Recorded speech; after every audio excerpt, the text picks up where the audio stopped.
One of the tools used by seasoned investors to predict which ETFs and sectors to invest in is known as the RRG, Relative Rotation Graph. You can see on this graph, it looks very interesting because it shows the movement of which sector is moving into the lagging, improving, leading and weakening sector. To explain this graph further, you can see that the x-axis has a score of 100 in the middle, and anything above 100 means that this particular sector is outperforming the S&P 500. Anything below 100, it means that it is underperforming the S&P 500. And on the y-axis, you can see a scale of 100. If it's more than 100, it means that this particular sector is outperforming the S&P 500 at an increasing rate. If it's below 100, it means that it is outperforming at a decreasing rate. So what seasoned investors does is looking at the RRG.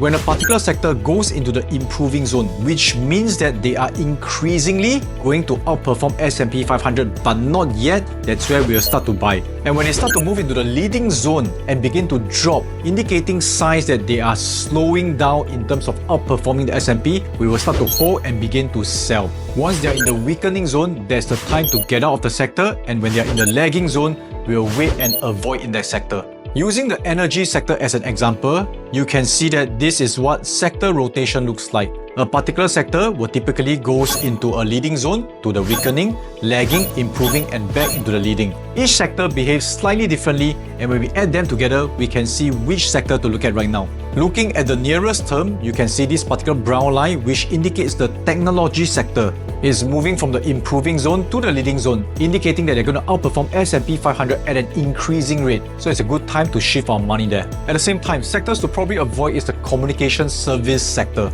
the energy sector, industrial sector, and also the materials sector. RRG is a useful tool for us to dive into the sector and look for the winners within the sector to invest in. To learn more about investing, follow this channel and also click on the links around to get more free resources.